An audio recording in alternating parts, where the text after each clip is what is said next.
sawlal balaa mu doon loo xam ne feebar la plutôt il faut mu nekk au-delà d'un certain âge ndax liir parental ak xale bu ndaw di saw loolu dafa normal à la limite ñu ngi koy dugal ci cadre acquisition de la propreté bu jour bu bëccëg su ma koy traduire mu ngi am ci diggante 2 ak 3 at am na nag xale yu gën a précoce yoo xam ne nañ set balaa 2 ak 3 at bu guddi bi mu ngi dem ba ci 4 at mun na peut-être tarxiis ëpp tuuti dugg ci juróomeel bi mais à partir de juróomeel bu xale bi di saw même guddi pour ñun kooku dañu war a seet lu ko waral. En général dañuy seet xale bi ban cadre de vie la nekk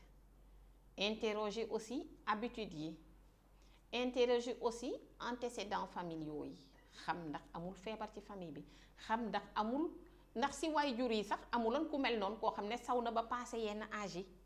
xam nga interroger loolu yépp kii def itam ay analyse xool aussi environnement bi xale bi di dundee parce que léegi-léeg mën na bañ a doon feebar bu nekk ci yaram pathologie organique directement mën na doon plutôt un problème psycho. xale buy saw dañuy recommander waajuram ne ko ci suba ba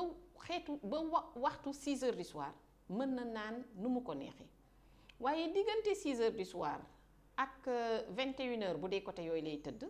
dañoo war a wàññi naan bi lu tolloog 1 heure de temps balaa xale bi dem tëddi waratul naan su xale bi day tëdd 21 heures donc diggante 20 heures 21 heures xale bi waratul naan diggante 18 heures ak 20 heures xale bi lu tolloog benn kaas c'est-à-dire entre 200 à 250 ml la am droit ci liquide waxuma ci ndox de ci liquide maanaam boo amoon verre bi nga ne bii mooy verre bi moom laa am droit soo mayee xale bi boisson la nga ko may ci boisson da nga koy wàññi ci li des ci ndox bi su waree naan ndox da nga ciy wàññi lu tolloog li nga ko jox ci boisson jox ko deset bi ci ndox noonu nga koy nattee en général boo ko seetloo xale yi sawlal ñu ci gën a bari man ci li ma croisé boo leen tegee ci norme yooyu rek respecté loo leen 200 à 250 ml boobu balaa ñuy tëdd ak 1 heure de temps avant ñuy tëdd ak surtout balaa ñoo tëddi nga setal leen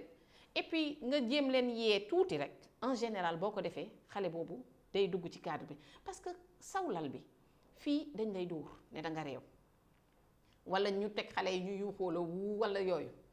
xale ba moom ci boppam sawlal bi problème la boo ko seetloo xale bi day rus bu sawee donc jàppale ko plutôt mu génnati te boo ko seetloo xale bi boo ko commencé jàppale ba moom mu gis ne man naan bii ma wàññi nii